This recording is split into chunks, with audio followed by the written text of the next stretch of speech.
Professor, I think I get it now. Get what? Your poem. The eternal light falling from the heavens. That wasn't meant to be starlight at all, was it? Shh. Just feel it in your heart. A poem isn't so much a question with an answer as a passing gust of wind. As long as you feel it, it'll always be with you. I see. Well, I really appreciate everything you've done for me, Professor. Keep the poems coming, Bennett. I look forward to hearing even more of your work in the future.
Up for another challenge?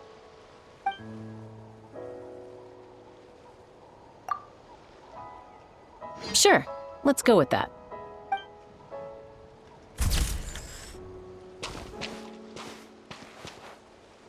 I was thinking of giving something like this to my mom, but knowing her, she'd probably just raise her wings and give me a tongue lashing for not visiting her more often instead. So I think I'll just hold on to this as a memento for myself.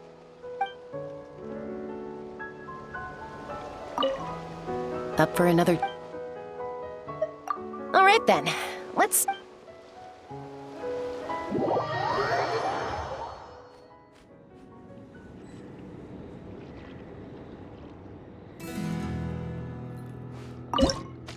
Long ago, a band of outlaws rolled into town. A sense of doom pervaded all, even the very dust that rose in their wake. Run for your lives. A storm, a disaster, a calamity is coming for us all. Ah, this is where the heroes come in, I bet. Huh? The sheriff hasn't mentioned any heroes yet. He will. I already saw the henchmen. But just as things start to appear dire, a hero steps forward, gun leveled straight at the brains of ruin. Looks like we've got ourselves a challenge. Bring it on!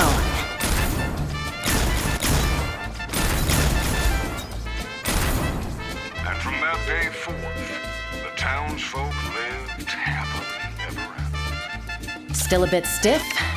Don't worry. We can have a rematch once you're more warmed up. Oh, that was all over way too fast.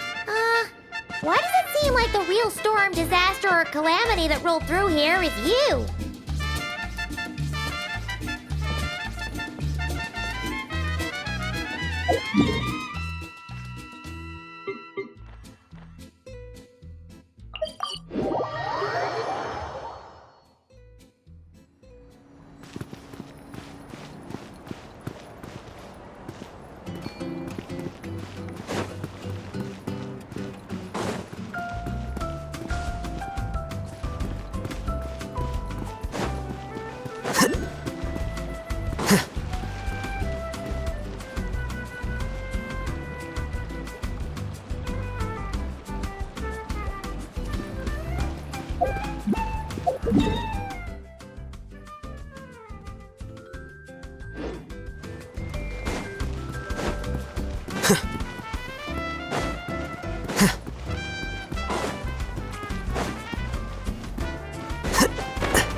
Just in time. Can you take a picture of me? Thanks. How about this pose?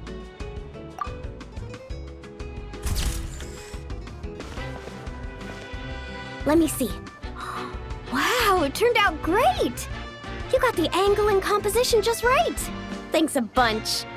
I think I'll put it right next to my bed. Oh, or hang it on the wall. Maybe I'll add some pink and blue paper as a backdrop and a few seashells for the frame. It's gonna be awesome! Oh, and one more thing. Thanks for making this a summer I'll never forget, Traveler. It's been amazing!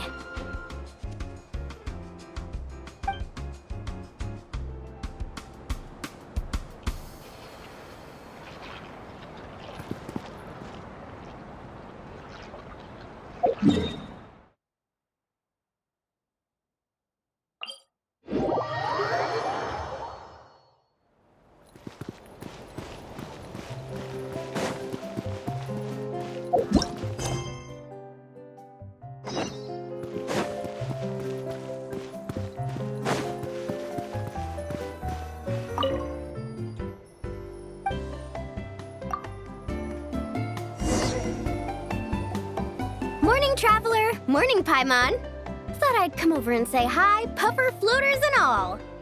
Morning, Mualani. How are you so full of energy? Weren't you the one partying the hardest last night? That was last night. I got a good night's sleep, and now I'm good as new. Here, take this. It's your prize for completing the album. I picked yours up, too, to save you the trip. Wow!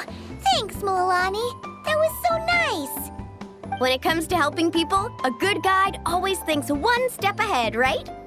Oh, and speaking of work, I guess our vacation's almost over, huh?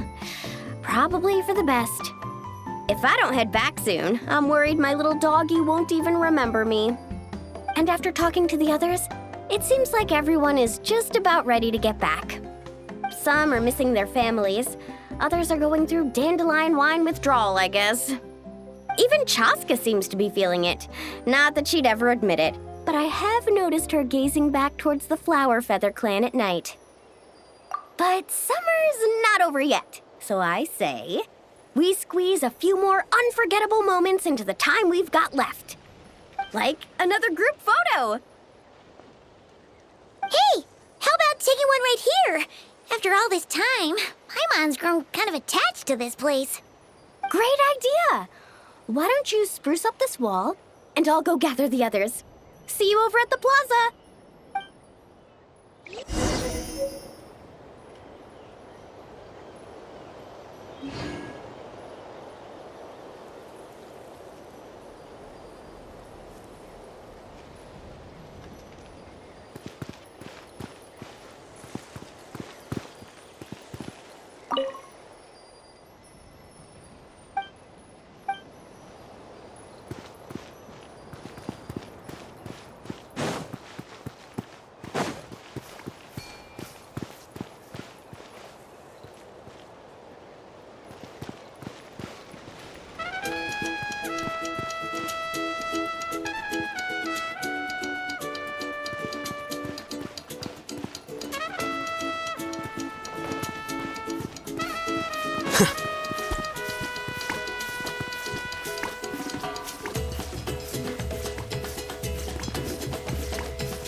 Wow! That looks amazing!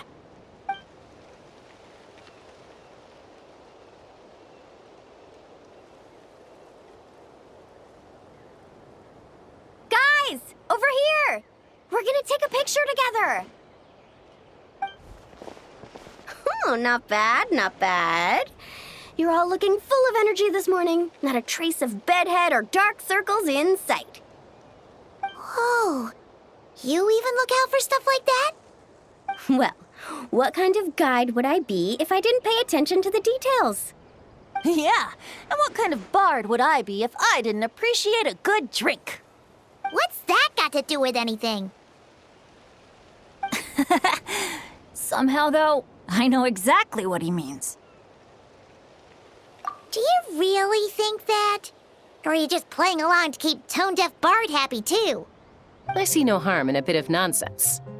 Here, put on this Asha headband. It's a souvenir from the rest of us.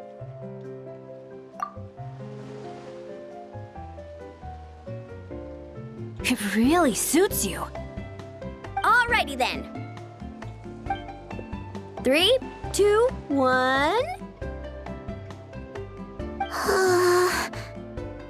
Paimon? Sorry. All that nonsense has got Paimon's head muddled. Her mind's gone completely blank. Don't want it all to end, huh? Are you worried once you say those words, the vacation will officially be over? How the... Paimon thought peacemakers couldn't read people's minds. Oh, Paimon. Don't worry, Paimon. Summer's sure to come again. Just like you said when you made that wish to the Pyro Archon. Even though we'll all be going our separate ways, as long as we cherish each other's friendship, I just know that our paths will cross again. Bennett's becoming quite the talker, huh, Professor Venti? Well, I wouldn't dare take credit for something like that. Your tone would suggest otherwise. Come on! Paimon was just starting to feel inspired! Why don't we just give it another try? Yeah, let's do it all together this time. What should we shout? Sounds good! 3, 2, 1. Lucky Star! So, what are your plans for the future, Bennett? If you're having trouble deciding, you can always park it in the People of the Springs for a bit. Or however long you want, really. Thanks for the kind offer, Moalani. I actually went to see the Pyro Archon to tell her how grateful I am for everything she's done for me. She told me that the domain we entered was an abyssal simulation of the Mare Javari.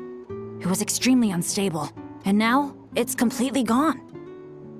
Later, when we got on to talking about my future, she said I was more than welcome to stay here in Natlan, but also that she would respect my decision, whatever it turned out to be.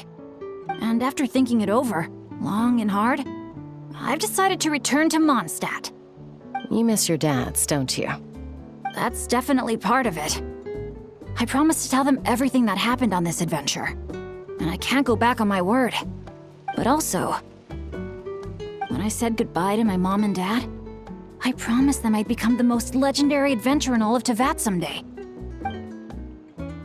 And no adventurer should stay in one place for too long. Bennett. Well, What if your luck starts going downhill again the moment you leave Natlan? It's fine. The warmth and kindness I've experienced on this adventure is enough to get me through all the challenges that lie ahead. As I attempt to shape my own fate, I want to take that same kindness and pass it forward. That's something I've always believed in. Hear, hear! To our leader! To our leader, Bennett! Cheers!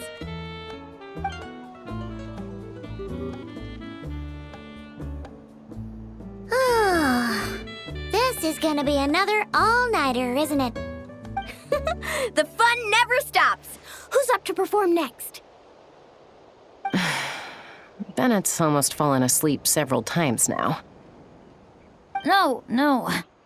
I can still keep going. Go get some rest now, guys. And seeing as you've still got the energy, I'll leave the cleanup to you, Mualani.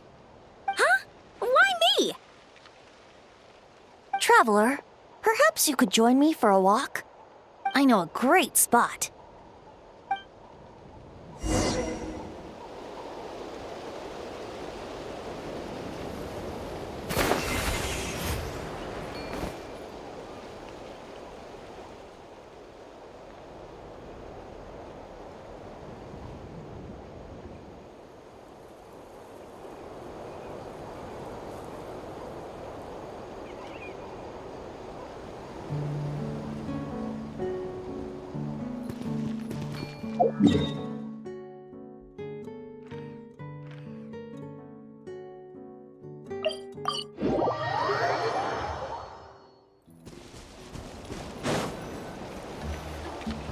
You might be tone deaf, but you sure know how to sniff out a good view.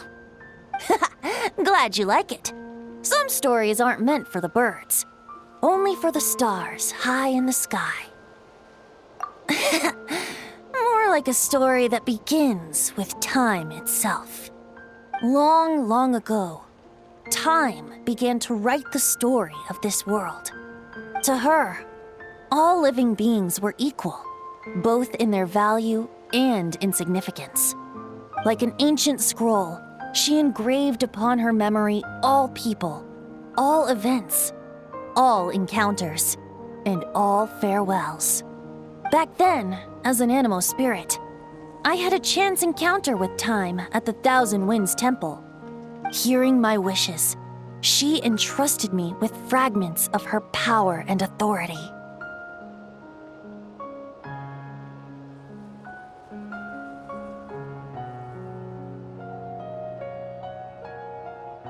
Sounds like you've heard the story of time and the wind before. Charming, isn't it? Through the memories engraved in rituals, poems, ruins, and ancient texts, the same beings she considered so insignificant have met her, time and time again. So, this is the story you wanted to share? More like the prologue. The corruption of the Mare Javari is tied to time itself. To put it another way, it is a calamity present in every moment that will ever be. Unlike time herself, I have always cherished many wishes in my heart. 500 years ago, to prevent the corruption of the Mare Javari from spreading beyond Tenochtitlan, I blew it off the timeline, turning it into the Windless Land.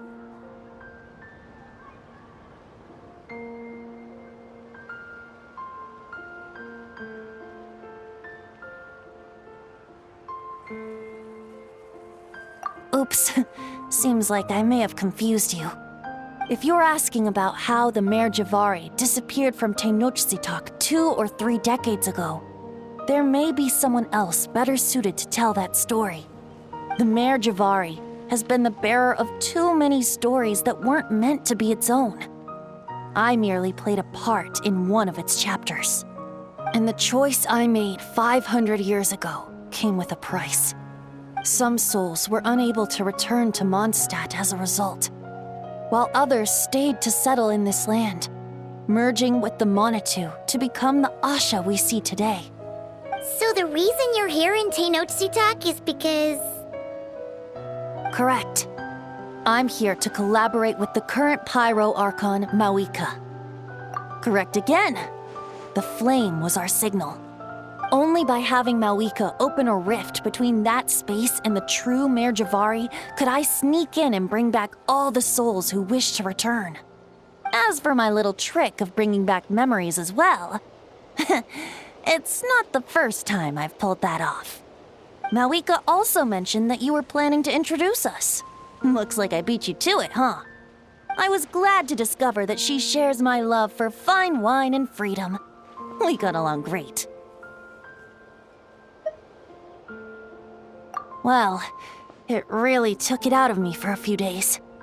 In fact, I still feel pretty dead on my feet even now. Oh, really? But thinking of all the Aether mead and dandelion wine still left to drink, I suppose I can hang in there a little longer. You don't look that tired to Paimon. So, don't think you can just pull out that little excuse and we'll suddenly foot all your bills. Oh, how you wound me, Paimon. You'll hook me up with some good liquor, won't you, traveler? I suppose to protect Mondstadt, and that everyone who wishes to stay there has the freedom to choose their own path.